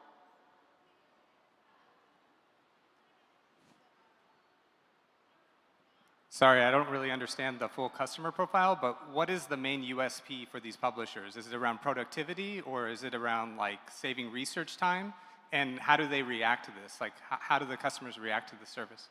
Actually, it's a holistic service because it helps publishers, media publishers, understand what is happening right now. Each day, we ingest in our system 100,000 articles. We keep only the information, we leave out the opinions, and it acts like a Spotify of content. So we propose articles, we create articles, and each time you suggest and you take an article, each time you make a correction, it becomes more and more you. So imagine that we stop generic content, and we have right now adaptive content that becomes more and more you. And the second thing is that we produce all these assets. I mean, videos, articles, everything, and we distribute it and we monetize them. So it is a holistic solution. Thank you very much. Thank you. Let's move on. Thank you. Very nice. So now it's time for Jasper De Pret's Terra Spark. Thank you.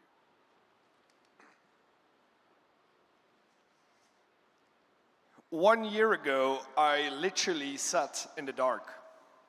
The blackout in Spain and Portugal left my entire family without energy for about 7 days. Now, I have 2 small children. That's a bit of a shit show. Energy is fundamental, but it is also fundamentally broken. It is the reason why we have an energy crisis. It is the reason why we have a climate crisis. It's not normal that it's this warm. The reason why our food is so expensive and the reason why we go to war. And we owe it to ourselves and the next generation to go and solve the energy. And energy is only useful when you have it where and when you need it. So if there's one thing I want you to remember is that TerraSpark, we harvest energy in space and we bring that energy back down to Earth using radio frequency. Now, I am aware that this all sounds quite science fiction, but I do promise you that this is actually a concept from the 70s, from NASA.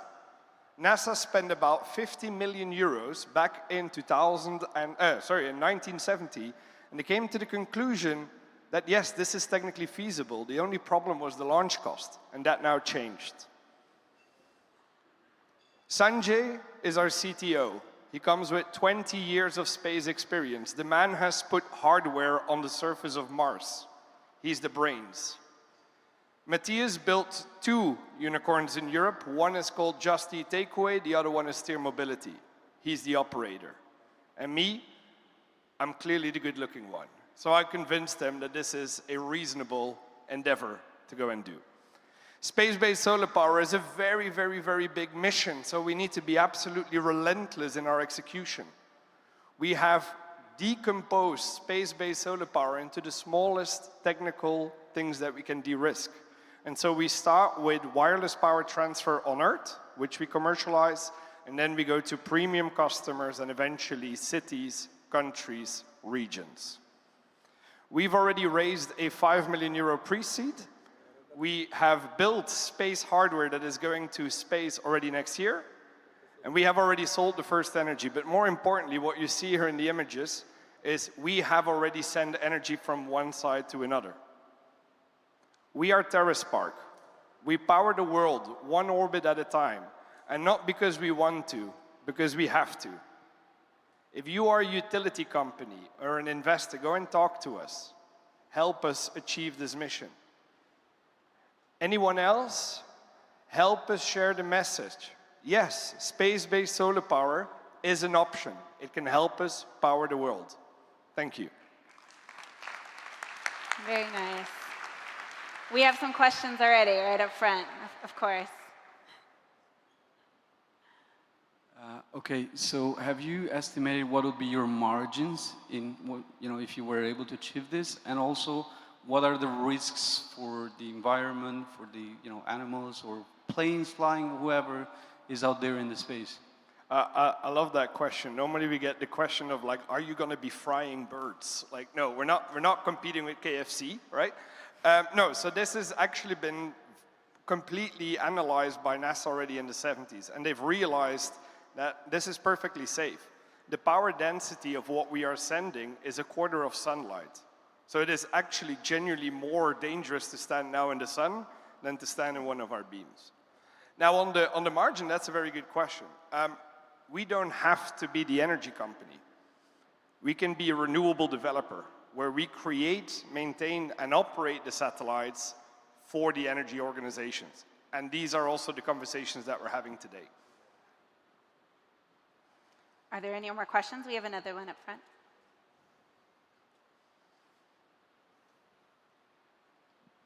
Can you talk to me a little bit about the cost per unit and your margins per unit, and how do you get to a place where you're, and I hate saying 100 million, let's say 20 million in revenues?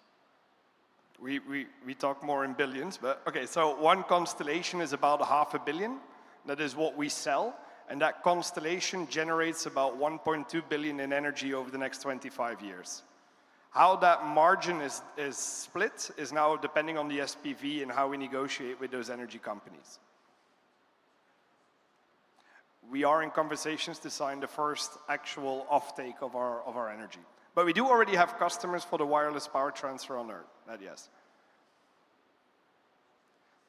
Sorry.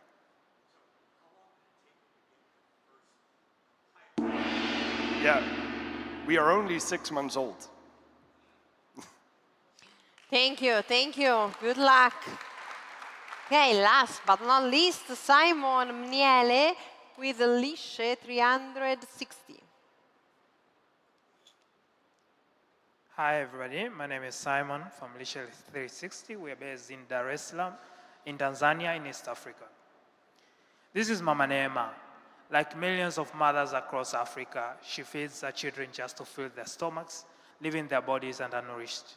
This impacts the child not only in childhood, but even in adulthood because of improper body development and as such, losing on economic opportunities. This is affecting more than 58% of the 9.7 million children in Tanzania alone.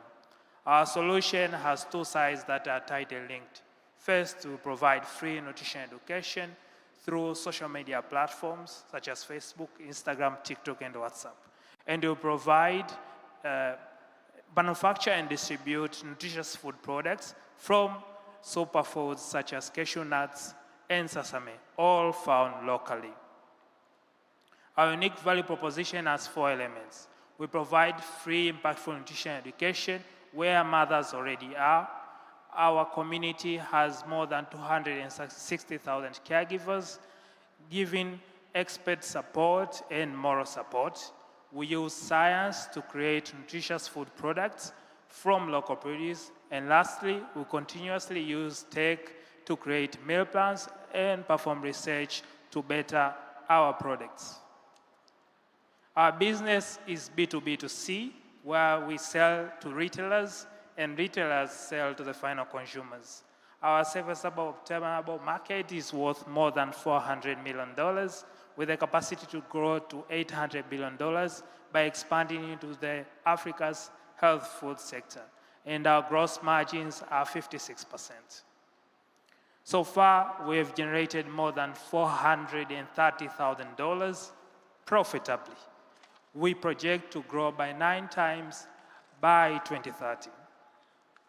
Our competition is a range of other product sellers, but only Leisure 360 has been able to combine nutrition, tech usage, and community scale. We maintain a 5-star rating on Google with hundreds of testimonials. Mothers love our products and trust us.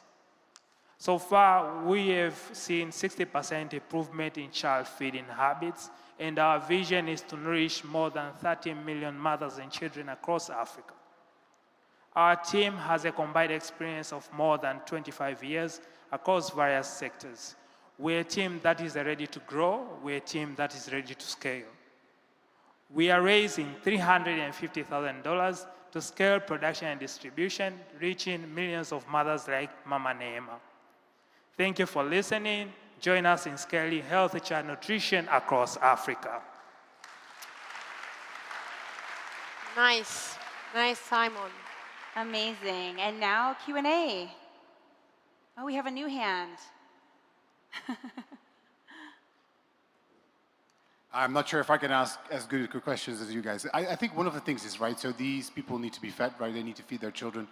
Revenue generation-wise, who are your actual clients? Who are paying for these distribution models? And who would your ICP be? Who would you be focusing on once you get your money? So our current customer persona is a lower middle class mother, usually with 1 or 2 children living in urban and peri-urban areas. So that segment is the one who is buying the end products. In the middle, we have the pharmacies, supermarkets, retailers, and wholesalers that purchase stock and then they resell to the final consumers. And just as a follow-up, would you work with nutritional programs as well in other African countries? And would there be like non-governmental organizations that you could target in that sense? Yes. The great thing is that we have already done a lot of the legwork. We already have the scientists and the nutritionists. We can be able to customize our solutions for any organization. So my question is 2 questions. One is, what were you doing before? So before starting a startup? And the second one is, what's the gross margin in the product? Thank you. So our team has a lot of experience in vast segment. We are 4 co-founders. Some have experience in manufacturing, some nutrition and medicine. And personally, I am a marketer for more than 13 years, including startups in blockchain and health as well. So gross margin is 56% at this time. Okay, if I may squeeze in one. I'm really confused. You talk about giving out free stuff and then you talk about revenue. What's this model here? So the free part is an impact element, but it is also our go-to-market strategy. We bring in the mothers and caregivers all over the country into our communities for free stuff, and then within our community, we encourage them to purchase our products. So it's part of our business model. Thank you very much. Thank you, Simon. Thank you, all of you. Of course, Alicia, amazing. We are talking about nutrition, information, energy, AI business. So the 14th wave from WMF are really interesting. So congratulations to all of you. I think that now we can leave the stage because we have a moment, a talk, and then, of course, we will be back discovering who will win this year. Yes, I'm so excited to see who is the winner because you're all exceptional. And Veronica, while we wait for the voting results, we'll now move on to the panel about the 28th regime, One Market for Innovation. And this is a key topic for the future of innovation in Europe, the development of a truly unified market capable of supporting business growth and global competitiveness. Yes, now we are talking about investment, rule, and opportunities that we will discover with Francesco Cerruti, that is the moderator of the next panel. And so, please, an applause for him. Francesco, come here. You will announce your guest, for sure, and take your stage. OK, you'll come with us. Congratulations. Grazie mille. Thank you very much, Veronica. Thank you, Alicia. Congratulations to all the finalists. And I'm looking forward to know who will be the best. But before discovering who will be the best, I have the pleasure to guide you through one that I hope will be a very insightful and interesting conversation with my friends here, Lorenzo Minio Paluello from Roma Startup and Tomáš Pospíšil from Czech Startup Association, representative of two of the many associations that in the last years have worked a lot in order to create better working conditions for founders and investors all over Europe. As you might know, the 18th of March 2026, the European Commission presented the proposal to create better working conditions for startups and investors. The official name of the proposal is EU Inc. Then we will go through it way more. But for years, I would say, years is fair to say, we have all debated about that, calling it the 28th regime. Not only the association, but also the European Commission President Ursula von der Leyen, many European commissioners. And with you, Lorenzo, and with you, Tomáš, I would like to understand from where this proposal comes from and where this can go in the next months and years. Let's start with you, Lorenzo. Tell us a bit the history, the genesis of the proposal, and then with Tomáš, we will look at the present. Thank you. So I'm going to keep to the essentials because the story could be very long. First of all, I would like to say it's not the first attempt of a pan-European company forum. Everything started back in 2008 with the Societas Privata Europea that was proposed but then quickly withdrawn because of the opposition from member states and trade unions due to labor law and taxation that were leaking.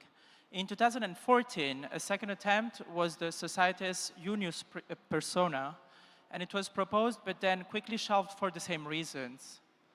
And then in recent years, everything changed because there was a major political urgency that emerged. Starting in April 2024 with the Enrico Letta report that first mentioned the simplified European company in Europe, and then the Draghi report in September of that same year that was much more ambitious and explicit in proposing a harmonized corporate law, insolvency for companies, but also, and more crucially, the possibility of having a regime for labor force and taxation harmonized in all the European countries. In November of that same year, the EU Inc. petition collected more than 24,000 signatures from funders and innovators all over the continent. And in that moment, our association, like many others, were rapidly involved in the process of widespreading the news and collecting all the signatures that were necessary for pushing forward the proposition. Then in January of this year, January 2026, the European Parliament voted 492 to 144 to urge the European Commission to act, a strong mandate to act on that point. And we arrive in March, the 18th of March of 2026, with the proposition of the EU Inc. but I'm going to tell Thomas tell us more into details about what this proposition contains. Right, so if I have to explain it in like startup terms, what we basically received on 18th of March is a minimal viable product of the 20-year regime, and it's called the EU Inc. Now, basically, the Commission has chosen the instruments to harmonize company law, but only those that they can basically finish in 1 year. I'm sure that all of us would like to see a full harmonization of labor and tax law, but that's not going to happen in like at least few years, and lots of discussion has to be made before that. So yeah, and for whom is this EU Inc., right? So first of all, it's for founders, because founders would be able to scale throughout Europe much more easily, since it's a fully digital and like certain company form, right?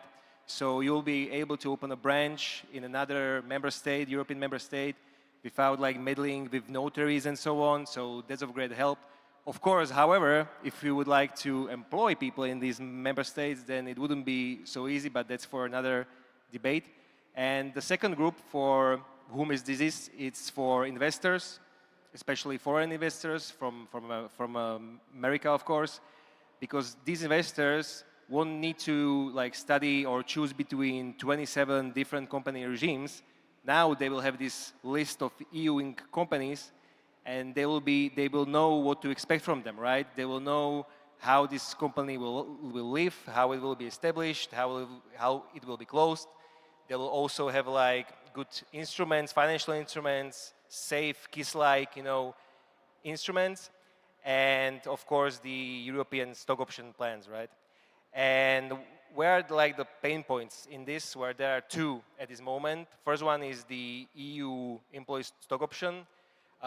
Member states were really afraid that it will like hurt their tax sovereignty, which is funny because for years now they cried out for more harmonization in tax, which, by the way, the European Parliament even doesn't have a mandate to harmonize tax. And now that they actually got a small one, they were kind of opposed to it, especially, by the way, the Czech Republic, but luckily we managed to sway them to keep it chill. And the second problem is the insolvency, right? Because the problem is that the EU Inc. is for all of the companies, right? Of course that it was made with startups in mind, but it's all open to all. But the problem is that if you want to liquidate an EU Inc. company, it will be much more easier, it will be faster, it will be digital. However, if the company will be insolvent, then suddenly EU Inc. starts to talk only about like innovative companies that are defined in another recommendation made by the Commission. And this is, of course, a problem, right? Because suddenly we are talking only about a select number of companies, so it doesn't make sense. Also, there is a problem that recently a harmonization of all of the insolvencies for all of the companies has been passed, and the negotiations were hard and long. So yeah, so the member states are not really keen into stepping it into again.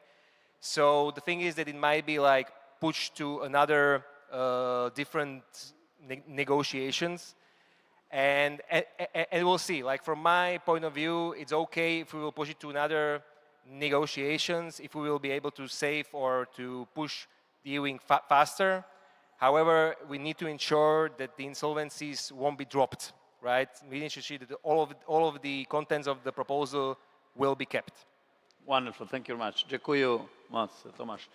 We have seen that there has been for years, and especially in the last 2 to 3 years, a very big support from, you mentioned them, Enrico Letta, Mario Draghi, that are obviously very influential people, but not in power currently. But also, I remember Ursula von der Leyen back in January 2026 in Davos, she completely endorsed publicly this proposal. Obviously, it is crystal clear that for a European founder, it's better to have a 27-country regime and not 27 regimes. For investors, is the same. I mean, it is completely natural to think at first sight that everyone should definitely back such an attempt. But as Tomáš was telling us, the situation is a little bit more complicated. Help us, please, Lorenzo, to understand why that's the situation, where are the main, let's say, opposition forces, and possibly also where can we help finding the keys in order to open that gate? Yes, so I would maybe group the opposition forces into 4 categories. The first one being maybe the most evident, trade unions. ETUC, ETUY, Uni Europa are the main trade unions in Europe. And they were opposing this measure, like, for example, the measures that were proposed in 2008 and 2014 for the same exact reason. They are fearing we will be creating a 2-tier workforce, meaning that companies will choose the most convenient regime and then, of course, undermine labor forces' rights. And this is a concrete fear for those trade unions, even though the European Commission already replied with some assurances. The second group consists in some member states, and potentially some of the biggest member states in Europe: Germany, France, Italy, Belgium, and Austria. Those countries fear that this new instrument would undermine their power in the negotiation with workforces and with trade unions, changing the game in terms of negotiation with those forces at local level. A third category is represented by notary associations, most of all in Germany, Austria, and Italy. Those associations were very loud in criticizing the measure since its presentation. They are concretely fearing that they wouldn't be able anymore to manage company incorporation, but also share transfer. And their argument are basically fraud prevention and anti-money laundering controls. But actually, the EU Inc. is not undermining the controls, it's just automatizing them. And then the fourth category is represented by, I'm missing a point here. The fourth category, member states. I'm sorry for this. Oh yeah, it's maybe, it's potentially the most critical one. It's the EU Council lawyers. They are saying that this type of measure could be potentially anti-constitutional because it should have been a directive and not a regulation. And the problem with it is that this type of measure would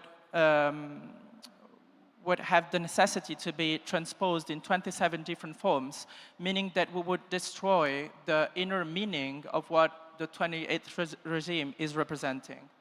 Yeah, wonderful. Thank you very much. That was a very clear picture. Before shifting to you, I want you to play the game of the one who will tell us where we are going, Tomáš. But let me say something. I mean, I think that only a fool could say that the EU Inc. is creating a worse situation for founders and investors. Maybe the problem there was what I call legislative marketing. The President of the European Commission, von der Leyen, some of the very distinguished commissioners, they raised the bar possibly too high in the last 12 to 18 months. Therefore, it was natural for the ecosystem to expect what they have said. Now, we have a strange situation in which there is an improvement, but at the same time, we are not completely satisfied. Is that the story, Tomáš? Look, when we speak about the future of EU Inc., the good news is that lots of significant things happened in the past few days. The bad news is that the future looks kind of bleak. The first thing that happened is that the legal experts from the Council of the European Union proposed to the Commission that, first of all, the bulk of the proposal should be actually changed to the directive. And the second thing that they proposed is, and I have mentioned this in my previous words, is that it should be actually split into two different negotiations. So the bulk of the proposal should be changed to directive, and some of the parts of the proposal, mainly the insolvency part, should be kept as a regulation in the separate negotiations. Now, as I said, I necessarily don't have a problem with keeping the insolvencies as in the separate negotiations, However, if we will change it to the directive, the biggest risk that might happen is that what we will end up with is that Europe will cherish the 20 year regime, and we will actually have like 27 different EU inks superimposed on already existing company regimes in the 27 member states, right? So this is the problem with that. The second problem, or the second risk, is that even if the proposal will be kept as it is right now, so as a regulation, member states might kinda, and it's already happening, mind you, member states might want to dilute the proposal a bit, so like, you know, add this there and add this there, so like for example, an exemption, let's allow different documents to be used here and so on, and we'll actually end up with a half-baked product, right? And to be honest, this is kind of a problem of the Commission, because they have chosen an article called TFEU 114 because they wanted to avoid the requirement for unanimity, right? They wanted to avoid it, but to be honest, like, it is convenient, sure, but it is convincing, no. Like, in my opinion, they should like have chosen the articles that they have chosen before, for example, in the case of SCE company, and that's the TFEU 352, and yes, it would require unanimity between the member states, but at least it would be like set in stone, you know. And also one of the other problems that there still is, and this is actually from what I've understood, this has been a problem since the idea of the EU-ing was born, is that whether to actually keep it to all of the companies, right? Because right now, I just was on a call with Greta Koch this afternoon, and basically the SPD party and the EPP party, they are arguing on whether to actually not restrict it only to the innovative startups, right? Because they have already defined them. And to be honest, the problem is that I'm completely fine with keeping the EU-ing only for startups. However, are we certain that we know how to define startups? Like, won't we miss somebody who should be included in this, right? And I know this because we are creating a startup back in Czechia. We are defining startups, and that's let me tell you, that's the hardest thing about creating this law is defining startups, right? So we are risking about omitting something, about omitting startups that we don't include in that definition. But on the other hand, it might be more politically plausible with not such an opposition. So yeah, I would finish it over here, and that's like the state of play at this moment with EU-ing. Yeah, thank you very much. I mean, the story is very long. I mean, EU policy and EU way of producing norms is not a 100 meters run. It's a marathon. But the good thing, I hope that you can all agree with me, is that there is a group of very strong subjects, all the associations here represented by us, but there are many from pretty much all the member states. We are working very united, we are working very hard in order to create a situation that it is not only a better situation than one in which startups and investors are living now, but also a possible standard setter for other countries. Obviously, European Union is tiny bit compared to United States, to other Asian countries when it comes to startups, but we are sure that Europe, and specifically Italy, has everything in order to be the next success stories, the next golden country where startups can become really international players. Thank you very much, Tomáš. Thank you very much. Thank you. Thanks for having me. Lorenzo. Now we are all thrilled to know who will win the startup competition. A very big applause to you, and also to the next, to the suite of what will come after us. Grazie mille. Thank you very much. Buona serata a tutti. Thank you so much. Thank you. Okay, now the moment we are all waiting for, the winner of the startup competition. Let's discover them. Yes, so this prize consists of direct access to the Startup World Final, which takes place in the USA, in San Francisco on November 6th, where the startups will have the opportunity to compete for $1 million prize. Let's find out who wins the award. Yes, of course, this is the jury awards delivered in collaboration with the Pegasus Tech Vendor. Therefore, I would like to invite, of course, our startup here and Alex Lubneski to the stage. Alex, welcome. Come. Doesn't come. Doesn't really want to award. Oh, okay, Alex. Okay, now that we are ready, we will together discover live who will win. Let's see the video.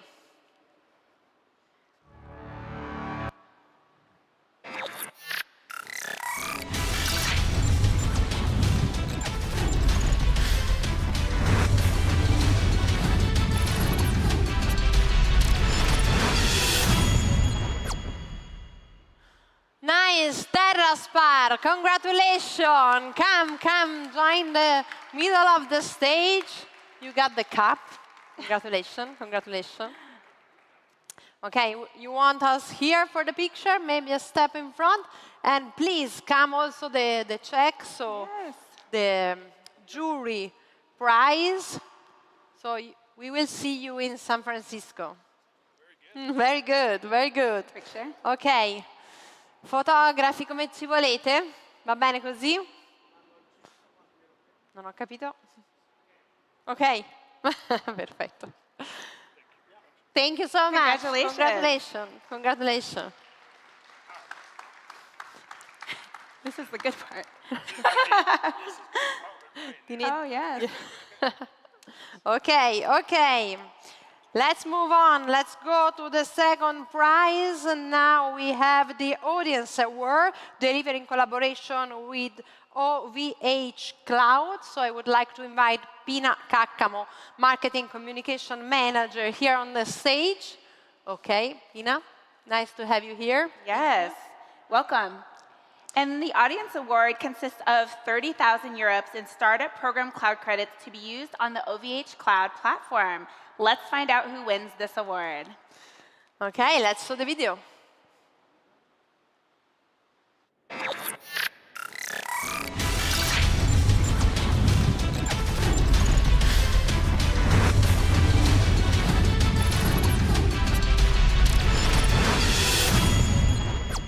Maestro Hub, congratulations. Okay, let's have a picture all together with the check. So 30,000 in startup program and cloud credits with obviously. Please. Okay, I think you can get it. Oh, it's heavy. Okay, here you are. Second awards for you, Maestro Hub. Okay, thank you, Pina. Thank you so much. And now the special prize for this year, because we have much more awards offered by Search on Media Group, and I would like to invite Vito Esposito, Head of Global Partnership, here to the stage. Hi, Vito. Thank you so much.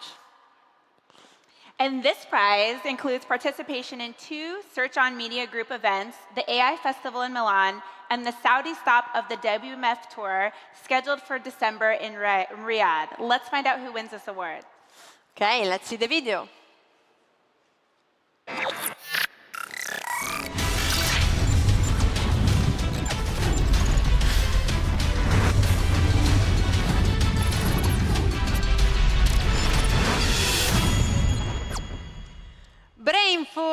Brain food, that's for you. Okay, the check is here. Please have a picture all together. 1, 2, 3. Let's wait. Okay, we are ready. Perfetto. Congratulations. Vito, stay with us because Searchon offers also the next awards. And what kind of awards? Yes, so the next award we have is the let's see. This is our overseas, the entire innovation award for the startup area. This prize consists of the opportunity to take part in all of the events organized by Search On Media Group in 2026 and 2027. Okay, let's discover this together.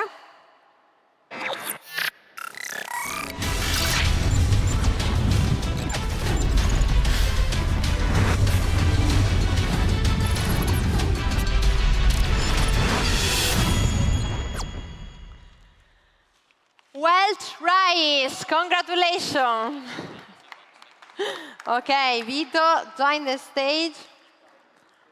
Together, okay. Take yours. Check. Well, Rice. Ecco, so let's see, from Bologna to Riyadh. Are you ready for Riyadh? Yes, almost. Okay. Amazing. Okay. Congratulations. Congratulations. Thank you, Vito. Thank you so much. You want one more? Are you ready? Okay, okay. I think we have two, but let's check with the regia. It's okay? Okay, okay, well done. Thank you, guys. Thank you so much. Have a good job and continue on this path. You have it. Congratulations to all of you. You are the finalists. You've been through so many pitches and juries, so thank you. Yes, thank you for all of the startups who took part in the final.